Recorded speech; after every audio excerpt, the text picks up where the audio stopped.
बुलेटिनच्या सुरुवातीला आपण घेणार आहोत महत्त्वाच्या घडामोडींचा आढावा मॉर्निंग प्राईम टाइम मधून। उद्धव ठाकरेंनी अमित शहांचा अॅनाकोंडा असा उल्लेख केलेला होता आणि त्यावरून भाजपनं उद्धव ठाकरेंवर सडकून टीका केली। आता पुन्हा एकदा उद्धव ठाकरेंनी भाजपवर टीका करताना अमित शहांचा अॅनाकोंडा असा उल्लेख केलाय। अॅनाकोंडावर टीका केली तर गांडुळाची औलाद उत्तर देतात असं टोला उद्धव ठाकरेंनी मुंबईमधल्या सभेतून महायुतीला लगावलाय।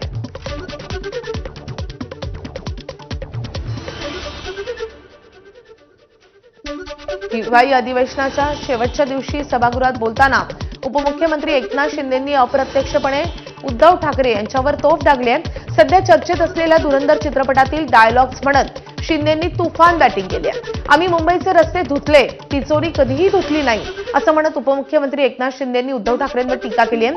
मुंबईच्या तिचोरीवर दरोडा टाकणारे रेहमान डकेत कोण? त्यांना गाडून आगामी महापालिका निवडणुकीमध्ये महायुतीच खरी धुरंधर ठरेल असा विश्वास शिंदेंनी व्यक्त केला आहे। दूसरों की बुराई करके खुद का चरित्र अच्छा नहीं होता। विचार और विश्वास बेचने वाला कभी सच्चा वारिस नहीं होता। आणि म्हणून आम्ही सगळे विकासासाठी एकत्र आलेलो आहे। आदरणीय प्रधानमंत्री मोदी साहेबांच्या नेतृत्वात देश विकास यात्रेवर भरारे मारतोय। त्यात महाराष्ट्राचं सगळ्यात मोठं कॉन्ट्रीब्युशन असणार। मी असं कोणाला वैयक्तिक बोलत नाही, मला जेव्हा तुम्ही बोलता तेव्हा मला बोलायला लागतं। आणि म्हणून एवढंच सांगतो की मुंबई को लुटने वाला कौन है वो रहमान डकैत याचा शोध नक्की घेतला पाहिजे।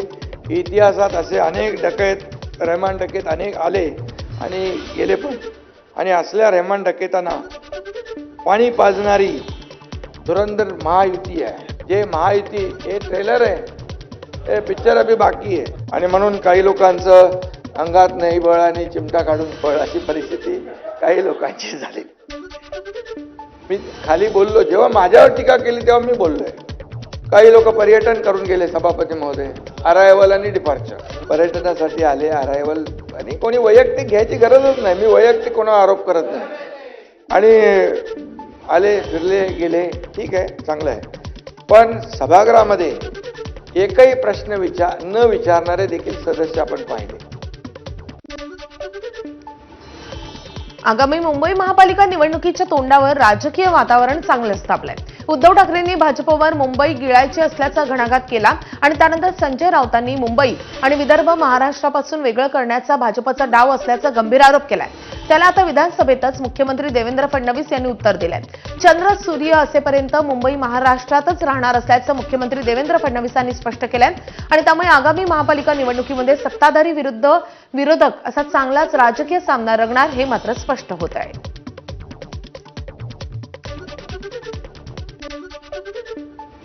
चंद्रशेखर बावनकुळे जे कॅबिनेटचे महत्त्वाचे सदस्य आहेत ते सांगतात विदर्भ वेगळा करण्याचे आमचं काम सुरू आहे, आमचा अजेंडा आहे आणि देवेंद्र फडणवीस त्यावर काम करतायत। त्याच्यावर मिंधे गटाचा स्वतःला शिवसेना म्हणून घेणारा एकही आमदार उचलून उठला नाही याचा अर्थ हे अमित शहाचे मिंधे आहेत। बर्फाच्या लादीवर बसल्यासारखे बसून हा थंडगार लोळागोळा होऊन याचा अर्थ तुम्ही अमित शहाच्या दबावाखाली आहेत आणि अमित शहाचा जो अजेंडा आहे मुंबई आणि विदर्भ तोडण्याचा त्याला तुम्ही छुपा पाठिंबा देत आहे। 106 हुतात्म्यांनी तयार केलेला संयुक्त महाराष्ट्र, त्यामुळे कोणीही मनात शंका आणू नये की मुंबई महाराष्ट्रापासून वेगळी केली जाईल, मुंबई तोडली जाईल, कारण निवडणुका आल्या की अशा प्रकारची टीका होत असते। म्हणून या सभागृहामध्ये मी निश्चितपणे सांगतो की मुंबई कालही महाराष्ट्राची होती, आजही महाराष्ट्राची आहे आणि जोपर्यंत चंद्र आणि सूर्य आहे तोपर्यंत ती महाराष्ट्राचीच राहील। महायुतीमध्ये जागा वाटपावरून संघर्ष होण्याची शक्यता असतानाच चर्चेसाठी जागा वाटपाचा मुहूर्त ठरलाय। मुंबई महापालिका निवडणुकीच्या जागा वाटपासंदर्भात भाजप आणि शिवसेनेच्या समन्वय समितीची पहिली बैठक उद्या मुंबईमध्ये होतीये. या समन्वय समितीत भाजपकडून 4 तर शिवसेनेकडून 6 नेते वाटाघाटी करतील. अधिकाधिक जागा पदरात पाडून घेण्यासाठी दोन्ही पक्ष आग्रही आहेत. मुंबईत भाजप 150 जागांवर तर शिवसेना 100हून अधिक जागांवर आग्रही असल्याची सूत्रांची माहिती आहे. मंगळवारच्या समन्वय समितीच्या बैठकीत दोन्ही पक्षांचे विद्यमान नगरसेवक वगळता इतर जागांवर चर्चा होणार असल्याचं सांगण्यात येत आहे. प्रत्येक वॉर्डातील राजकीय समीकरणं, पक्षीय बलाबल, गेल्या निवडणुकीतील मतदानाच्या आकडेवारीचा विचार करून एक अहवाल तयार करण्यात येईल आणि त्यानंतरच वरिष्ठ नेते जागा वाटपाबाबत अंतिम निर्णय घेणार असल्याची माहिती सूत्रांनी दिली आहे. गेल्या 17 वर्षांपासून रखडलेला मुंबई गोवा महामार्ग येत्या एप्रिल अखेरीस पूर्ण होईल असं आश्वासन केंद्रीय मंत्री नितीन गडकरींनी संसदेत सर्वांना दिलं आणि यानंतर मंत्री भरत गोगावलेंनी महामार्गासंदर्भात नितीन गडकरींना निवेदन देत 4 प्रमुख मागण्या केल्यात. यामध्ये कोलाड ते सुरक्षित अंडरपासची उभारणी, महाड शहरासाठी गांधारपाळे ते साहिलनगर स्वतंत्र सेवा रस्ता विकसित करण्याचा प्रस्ताव ठेवण्यात आलाय. तसंच मुंबई गोवा महामार्गावरील वीरगाव आणि टोलनाका परिसरात सर्व्हिस रोड, माणगाव तालुक्यामधल्या गावांसाठी सलग सेवा रस्ता करण्यासंदर्भात गोगावलेंची मागणी आहे. मुंबई महापालिका निवडणुकीच्या तोंडावर ठाकरेंच्या शिवसेनेला भाजपकडून मोठा धक्का मिळालाय. ठाकरेंच्या शिवसेनेच्या माजी नगरसेविका तेजस्वी घोसाळकर भाजपमध्ये प्रवेश करणार असल्याची विश्वसनीय सूत्रांची माहिती आहे. भाजप आमदार प्रवीण दरेकर यांचं वर्चस्व असलेल्या मुंबई जिल्हा मध्यवर्ती सहकारी बँकेच्या संचालकपदी तेजस्वी घोसाळकर यांची वर्णी लागली आहे आणि त्याचवेळी त्यांचा भाजपमध्ये प्रवेश होऊ शकतो अशी चर्चा आता पुन्हा सुरू झाली आहे. आज सकाळी 10 वाजता दादरच्या वसंत स्मृतीमधल्या कार्यक्रमात तेजस्वी घोसाळकर यांचा भाजपमध्ये पक्षप्रवेश होईल असं सांगितलं जात आहे. भाजपचे मुंबई अध्यक्ष अमित साटम यांच्या उपस्थितीमध्ये त्यांचा भाजपमध्ये पक्षप्रवेश होईल. तेजस्वी घोसाळकर या ठाकरेंच्या शिवसेनेचे दिवंगत माजी नगरसेवक अभिषेक घोसाळकर यांच्या पत्नी आहेत आणि जुने जाणते नेते विनोद घोसाळकर यांच्या सुनबाई आहेत. राज्य निवडणूक आयोगानं राज्यातल्या 29 महानगरपालिकांच्या सार्वत्रिक निवडणुकांसाठी मतदार यादी कार्यक्रमामध्ये महत्त्वाचे बदल केले. सुधारित वेळापत्रकानुसार दावे हरकतीवरील अंतिम निर्णयानंतरची मतदार यादी 20 डिसेंबरला प्रसिद्ध होणार असून अंतिम मतदार यादी 27 डिसेंबरला प्रसिद्ध केली जाईल. या संदर्भातील आदेश सर्व महानगरपालिका आयुक्तांना जारी करण्यात आलाय तर प्रभागनिहाय मतदार यादी 15 डिसेंबरला प्रसिद्ध होईल. पुढील 2 वर्षांमध्ये मुंबईत 132 किलोमीटर लांबीची मेट्रो धावणार आहे. मुंबईत आतापर्यंत सुरू झालेल्या मेट्रोची लांबी 91 किलोमीटर आहे. मेट्रोतून दररोज 9,50,000 प्रवासी प्रवास करतात. मुंबई महानगर प्रदेशात 170 किलोमीटर मेट्रोचं काम सुरू आहे आणि त्यापैकी पुढील 2 वर्षात मुंबईत अजून 132 किलोमीटरची मेट्रो सुरू होईल अशी माहिती मुख्यमंत्री देवेंद्र फडणवीस यांनी विधानसभेत सत्ताधारी आणि विरोधकांनी उपस्थित केलेल्या प्रस्तावाला उत्तर देताना दिलेले आहे. पुण्यामधल्या पुंडवा जमीन गैरव्यवहार प्रकरणी शीतल तेजवानींना आज पुन्हा शिवाजीनगर कोर्टामध्ये हजर केलं जाईल. तेजवानीची पोलीस कोठडी आज संपतेय आणि त्यामुळे तेजवानीला आज कोर्टात हजर करण्यात येणार आहे. तेजवानी पोलीस कोठडीत असताना पोलिसांनी तेजवानीकडून काय माहिती काढून घेतली हे पाहणं महत्त्वाचं असेल. मंत्री पंकजा मुंडे यांचे स्वीय सहाय्यक अनंत गर्जेची पत्नी गौरी गर्जे यांनी काही दिवसांपूर्वी आत्महत्या केलेली होती. या प्रकरणी नणंद शीतल गर्जे आणि दीर अजय गर्जे यांच्या अटकपूर्व जामिनावर सत्र न्यायालयामध्ये आज निर्णय येणार आहे. नणंद शीतल गर्जे आणि दीर अजय गर्जे यांच्यावर गौरीला आत्महत्या करण्यास प्रवृत्त केल्याचा गुन्हा दाखल असून अटक टाळण्यासाठी दोघांनी सत्र न्यायालयामध्ये अटकपूर्व जामीन अर्ज दाखल केलाय. या प्रकरणाची सुनावणी पूर्ण झाली असून कोर्टानं निर्णय राखून ठेवला आहे.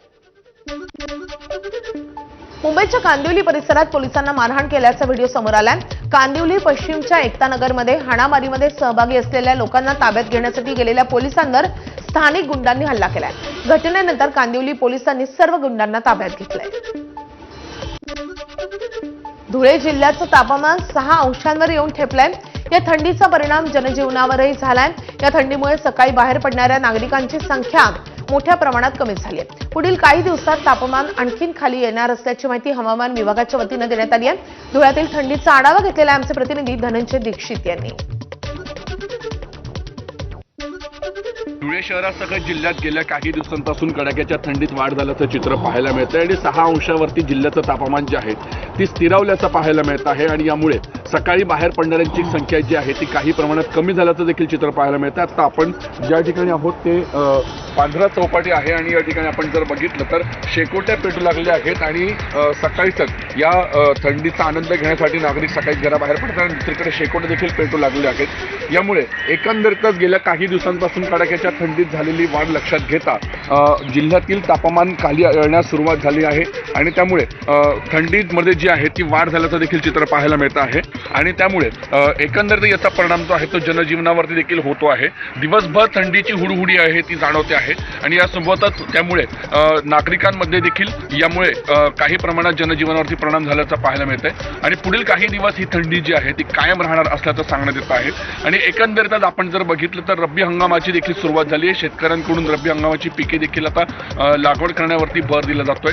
त्यामुळे रब्बी हंगामाच्या पिकांना देखील या थंडीचा फायदा होणार असल्याचं सांगण्यात येत आहे. धनंजय दीक्षित, एबीपी माझा, धुळे. गेल्या आठवड्यापासून मुंबईत थंडीची तीव्रता कायम आहे. रविवारी सुट्टीच्या दिवशी पहाटे मुंबईकरांना थंडीनं हुडहुडी भरवली. मात्र याच दरम्यान हवेच्या खराब गुणवत्तेमुळे नागरिकांना अस्वस्थ वाटू लागले. शहर आणि उपनगरांच्या अनेक भागात हवेची गुणवत्ता खराब झाली आहे आणि त्याचा मुंबईकरांच्या आरोग्यावर विपरीत परिणाम होण्याची चिंता सतावते. दिल्लीप्रमाणेच मुंबईतील वाढतं प्रदूषण चिंतेचा विषय बनत चाललाय. मुंबई शहरामध्ये खराब हवेमुळे दमा, फुफ्फुसाचे आजार, हृदयविकार तसेच श्वसनाच्या विकारांनी त्रस्त असलेल्या नागरिकांना प्रदूषित हवेचा अधिक त्रास होतोय. मुंबईचा हवा गुणवत्ता निर्देशांक 126 अंकांवर नोंदवला गेलाय. AQI ही पातळी नागरिकांच्या आरोग्यावर परिणामकारक असल्याचं तज्ज्ञांचं म्हणणं आहे. तिकडे दिल्लीतील प्रदूषण शिगेला पोहोचलाय आणि परिस्थिती अधिकच गंभीर बनत चालली आहे. राजधानीमधला AQI अत्यंत गंभीर श्रेणीमध्ये नोंदवला गेलाय. राजधानीवर धुराचा जाड थर व्यापलेला दिसतोय. दिल्लीतील प्रदूषण मंडळाकडून द्वारका सेक्टर 14 मधील व्हिडिओ जारी करण्यात आलाय. नोएडामध्ये मोठ्या प्रमाणावर प्रदूषण वाढत चाललंय.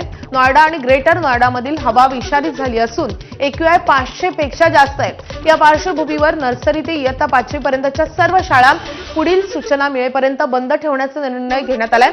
तसंच इयत्ता 6वी ते 12वी पर्यंतच्या सर्व शाळा हायब्रिड मोडमध्ये सुरू राहतील. सर्व शाळांवर हा आदेश लागू करण्यात आलाय. तसंच नियमांचं उल्लंघन करणाऱ्या शाळांवर कठोर कारवाई केली जाईल.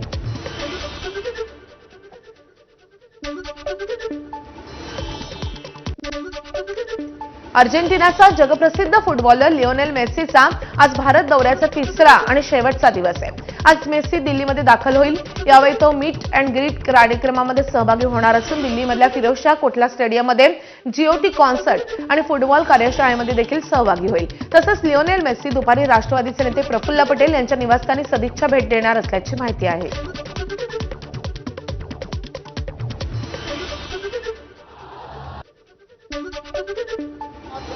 Project Mahadeva, a statewide talent initiative across 35 districts of Maharashtra. And former national player, AFC A diploma holder.